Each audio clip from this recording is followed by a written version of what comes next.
Prezado amigo telespectador da TV Mundo Maior, é com muita alegria que estamos iniciando mais um programa Abrindo a Bíblia na TV. Pedindo a Jesus que entre no coração, na mente de vocês, levando a sua luz e a sua paz. Queremos hoje fazer um programa diferente, um programa muito profundo, porque o assunto ainda é Apocalipse, palavra grega que significa revelação, e em hebraico, Rizaion, que significa visão espiritual, visão mental das coisas espirituais. Uma obra muito profunda, muito complexa, porém de uma mensagem muito bonita e de muita esperança para todos nós. O Apocalipse não foi só escrito para os cristãos que sofriam a perseguição de Roma, que passavam pelas provações daquele momento difícil, mas é sobretudo uma obra de libertação espiritual e de consolo e conforto para todos nós. Hoje nós vamos aprofundar um pouquinho o Apocalipse, tentando falar da sua simbologia de uma forma mais direta. Eu gostaria de falar hoje em dois símbolos diretos do Apocalipse. O número 7, que está presente em praticamente 11 capítulos, porque começa a simbologia do número 7, começa no capítulo 2 e vai terminar no capítulo 13 do Apocalipse. Então, primeiramente, toda a simbologia do Apocalipse, a gente sabe, vocês sabem, muita gente sabe, que o Apocalipse foi escrito em grego, porém, foi escrito por João. E sendo escrito por João, que era um judeu, por trás do texto grego tinha com certeza a mensagem judaica, hebraica ou aramaica. Daí porque, quando João fala em simbologia, ele está entrando mais num esoterismo cabalístico, que a cabalá judaica ela trabalha com a simbologia e, sobretudo, a literatura apocalíptica ela trabalha com a parte da cabalá chamada gematria ou gemátria. Alguns chamam gemátria, outros chamam gematria, G-U-E, gematria. Esta simbologia, ou esta facção, ou esta divisão gemátrica do Apocalipse, o que ela tem toda uma base na cabalá judaica, ela simboliza que as palavras, as mensagens que são ditas no Apocalipse, sobretudo quando se trata de número, é baseada em nomes hebraicos e não grego. João escrevia em grego, mas ele, por trás daquele seu escrito, ele lançava uma mensagem cabalística numérica com o significado das letras e das palavras hebraicas e não gregas, porque no grego não bate, a palavra hebraica é diferente. A palavra grega, bem como a palavra latina. Mas a primeira simbologia do Apocalipse, mais numerosa, é o número 7. Por quê? Porque 7 em hebraico, Sheva, é o sétimo, é a perfeição. Simboliza a perfeição. No 7º dia, o homem foi criado. Aliás, desculpem. No 7º dia, coroou-se a criação. No 6º dia foi criado o homem e o 7 é o dia do repouso que Deus determinou para que o judeu repousasse. Então é um dia de reflexão, de oração. No 7º dia da semana, o judeu tem as suas orações na sinagoga. É um dia de descanso, de repouso. É um dia diferente. Portanto, começa já a partir daí a simbologia do número 7 como perfeição. Então João fala, a primeira coisa, tudo que vedes, ele narra na sua obra, e ouvires, escreve e envia às 7 igrejas da Ásia Menor. Há quem diga que não eram apenas 7 igrejas, mas que João as batizou com o nome de 7 igrejas e as colocou geograficamente de tal forma que elas formassem um círculo. E o círculo é completo, é fechado, é perfeito. Daí até a própria simbologia do número 7 nas igrejas significa perfeição, que está no capítulo 2 e 3. Primeiro porque Jesus queria que aqueles que estavam fazendo parte daquelas 7 igrejas, ou de qualquer igreja daquela época, procurassem ser autênticos, ser perfeitos, serem realmente seguidores da sua obra de amor, que assim eles atingiriam a perfeição. Daí porque 7 igrejas. E daí porque ele diz a 7ª igreja, veja que coincidência, não existe. É na 7ª igreja, chamada Laodiceia, que ele diz que ele não quer eles morno. Tem que ser quente ou frio, porque morno eu os vomitarei. Então, na 7ª igreja, que representa o número 7, que é a perfeição, Jesus queria comprometimento com a sua obra, com fidelidade aos seus seguidores, mostrando que o 7 traz como consequência uma tomada de posição. Como ele falava quando estava ainda entre nós, seja o vosso falar sim, sim, não, não.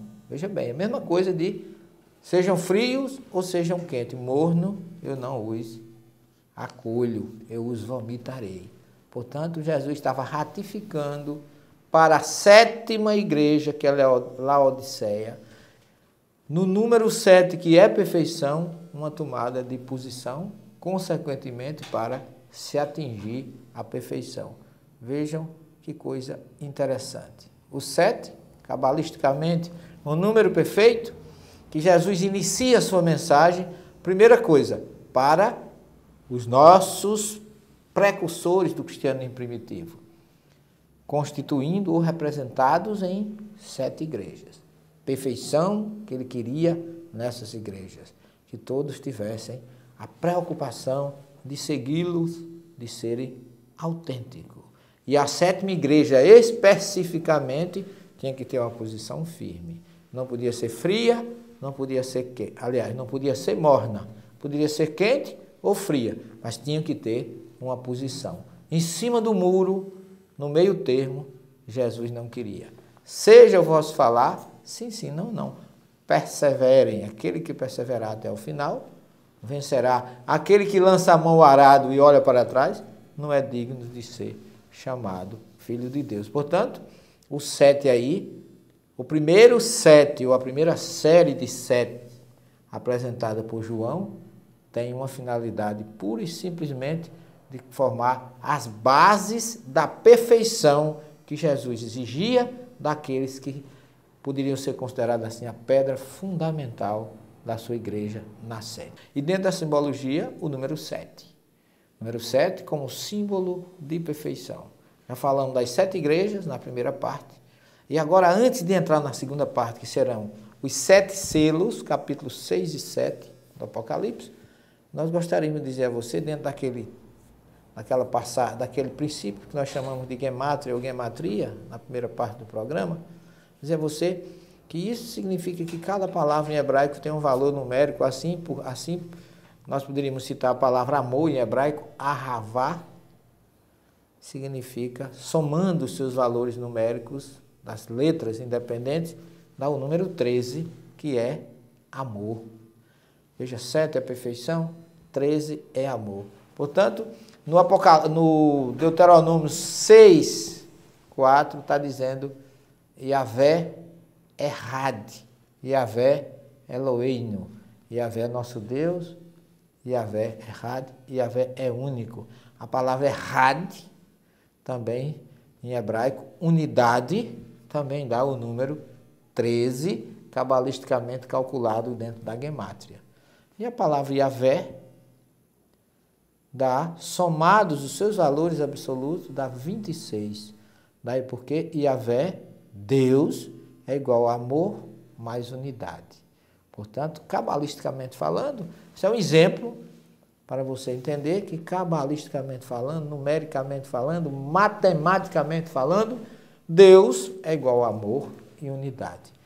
E lembre-se que Jesus, símbolo do amor, era o 13º do seu grupo. 12 sendo dirigido por um 13º, também simbolizando amor. Nós temos muito preconceito com relação ao número 13, não é isso? Sexta-feira 13 é aquele auê no Brasil, no mundo de uma forma geral, ocidente. Mas, cabalisticamente falando, o número 13 é amor. 7, perfeição. Daí porque há toda uma simbologia de 7. 7 são os dias da semana. O 7º dia da semana, como nós já falamos, é o mais perfeito no judaísmo, na Cabalá, porque é o dia do descanso, do louvor a Deus, é o dia especial. Nós, no Ocidente, comemoramos esse dia no primeiro, que é no domingo, que foi a igreja que instituiu Dominus, Senhor, domingo, dia do Senhor, que foge completamente ao princípio do louvor a Deus que é feito no Oriente. Mas das 7 igrejas que nós falamos, nós passamos agora para 7 selos, capítulos 6 e 7 do Apocalipse. Esse selo é um símbolo de quê? De autoridade. Toda mensagem importante vai selada. As nossas cartas vão selada, identificando o país, a dinastia, a autoridade, a representação de uma nação. Selo também significa que está selado, está fechado. Então, esses 7 selos representavam segredos que durante todo o Apocalipse, a partir do capítulo 6 e 7, onde estão os 7 selos, é que vão se desdobrando os segredos que envolvem esses 7 selos que representam a mensagem divina, a mensagem secreta que João começa a revelar a partir daí. A partir dos 7 selos é que o primeiro selo já simboliza um vulto, o segundo outro. Se você começar a ler, você vai observar que cada selo desse representa uma revelação, um segredo que está ali e que não pode ser revelado e que aos poucos é que eles vão dentro aquele desenrolar do livro, é que cada selo vai revelando aquele segredo e por trás dele tem uma mensagem. O primeiro selo, por exemplo, cavalo branco. Cavalo branco revela o quê? O amor, o evangelho, a mensagem libertadora. Portanto, cada selo vai sendo desvendado naturalmente. No capítulo 8, 6 e 7, nós temos 7 selos. No capítulo 8, nós já temos as 7 trombetas. Olha que coisa interessante. As trombetas simbolizam o quê? Quando vai acontecer qualquer evento importante, qualquer encontro no judaísmo, por exemplo, lembre-se que João era judeu, escrevendo ainda para cristãos, porém judeus, porque os cristãos primitivos eram judeus. Quando há qualquer festa, qualquer chamamento para Deus, se tocam o shofar. Shofar é uma trombeta feita de chifre de carneiro, em que os judeus convocam as pessoas para a oração. E nas festas judaicas se toca o shofar, que é feito, como já falamos, do chifre do carneiro, e que essas trombetas, capítulo 8 a 11, é como se fosse o convite de Deus para que nós nos voltássemos para a sua mensagem. Venham, reúnam-se, louvem a Deus, procurem entender a mensagem na forma da união, da oração, para que você começasse então, nesta oração comum a todas as situações, a todos os acontecimentos apocalípticos, começa a partir do capítulo 12 e o capítulo 13, visão dos 7 personagens. Olha, as igrejas, os selos com os segredos, as trombetas, 7 trombetas chamando para a oração, e aí a visão dos 7 personagens no capítulo 12 e 13. Portanto, do capítulo 2 ao capítulo 13, nós temos a base que precisa ser seguida por nós para atingirmos a perfeição.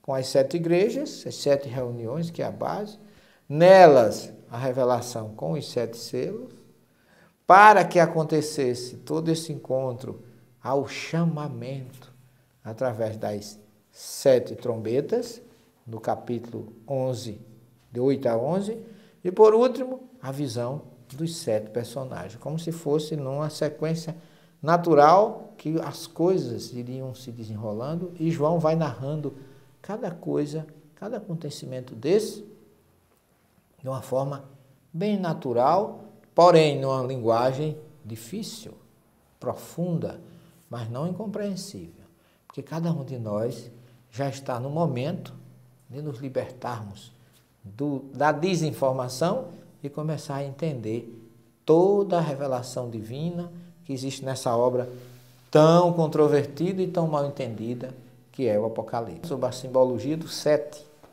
no livro do Apocalipse. Já vimos até o capítulo 13, que agora nós, a partir do capítulo 14, ainda continua na simbologia do 7, 7 visões dos adoradores do Cordeiro e da Besta, que é o capítulo 14.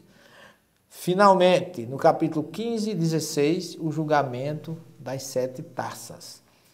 E no capítulo 17 a 19, 7 visões da queda da Babilônia. E por último, 19 a 21, nós temos 7 visões da queda de Satanás e fim do seu reinado.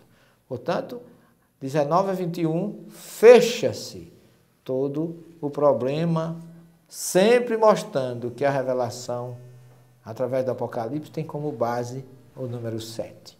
Do capítulo 2 até o 21. Só não tem no primeiro que João prepara o campo para nos trazer todas as revelações. Você veja que até o capítulo 21, o número 7 está presente.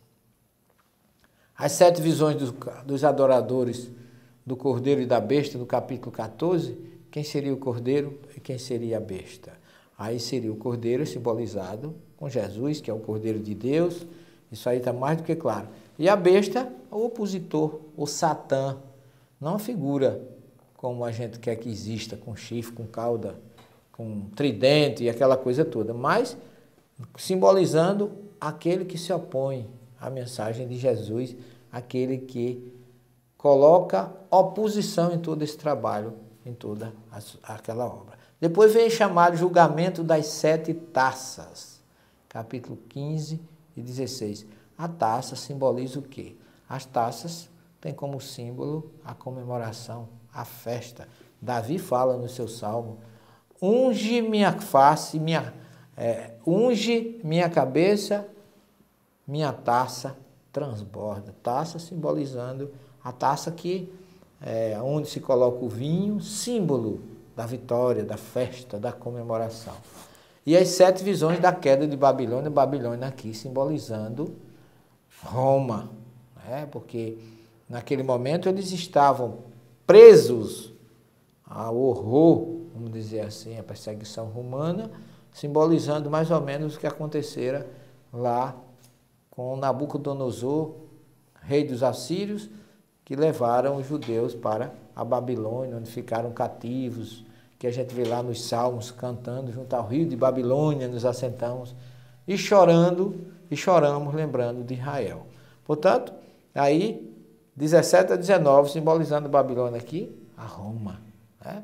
E por último, o capítulo 19 a 21, as 7 visões da queda de Satanás e o fim do seu reinado, que é aí que Deus, é aí que Jesus nos revela, interessante, no final do Apocalipse está a grande mensagem. Haverá, depois de tudo isso, um novo céu e uma nova terra. E Deus enxugará toda a lágrima. Estas 2 revelações simbolizam que realmente haverá uma mudança no nosso planeta. Nós teremos ainda na terra paz, porque esse é um desejo lançado por Jesus e que ele diz que os mansos herdarão a terra. Nós espíritas sabemos que quando chegar o momento, aqueles que assimilaram a mensagem de Jesus permanecerão aqui. E os que não assimilaram serão levados para outros planetas de igual inferioridade com a que eles estão lamentando. ou que eles estão vivendo. E por último, eu gostaria de falar um pouquinho sobre uma simbologia que todo mundo mexe, todos os artistas, todos os teólogos, todos os estudiosos mexem com ela, que é Apocalipse 13, versículo 18, que se trata do chamado número da besta. João diz que quem puder ou quem souber, calcule o número da besta, que é um número de homem, seu número é 666, 666. Todas as pessoas, eu acho interessante, dentro daquela visão de João, da gemátria, que eu já falei aqui, cabalística, esse número tem sido aplicado a inúmeras pessoas. João não diz que é o número de um homem, ele diz que é um número de homem.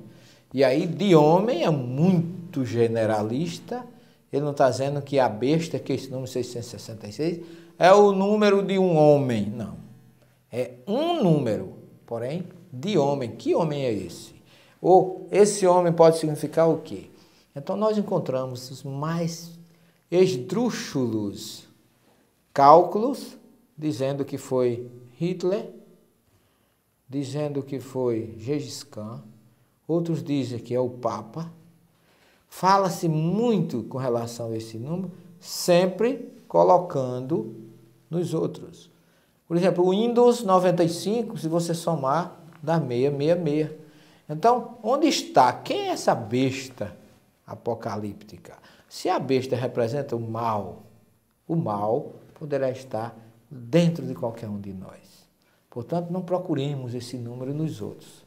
Qualquer um que se opuser à obra de Jesus, qualquer um que se opuser à sua mensagem, qualquer um que obstacular a luz que vem através do seu ensinamento, é um opositor. E opositor em hebraico é Satã. Acusador e opositor. E pode ser também a besta. Portanto, a besta, como João disse, quem souber que calcule, ele falou com muita sabedoria, pode ser qualquer um de nós, meu irmão. Meu amigo telespectador, quantas vezes nós obstaculamos a obra de Jesus, não é que dizendo que nós somos contra, mas tendo atitudes anticristãs, atitudes de desamor onde deveria haver amor, atitudes de solidariedade, de desprezo, de desatenção quando deveria haver solidariedade, atitude de trevas quando deveríamos levar a luz. Portanto, reflitamos.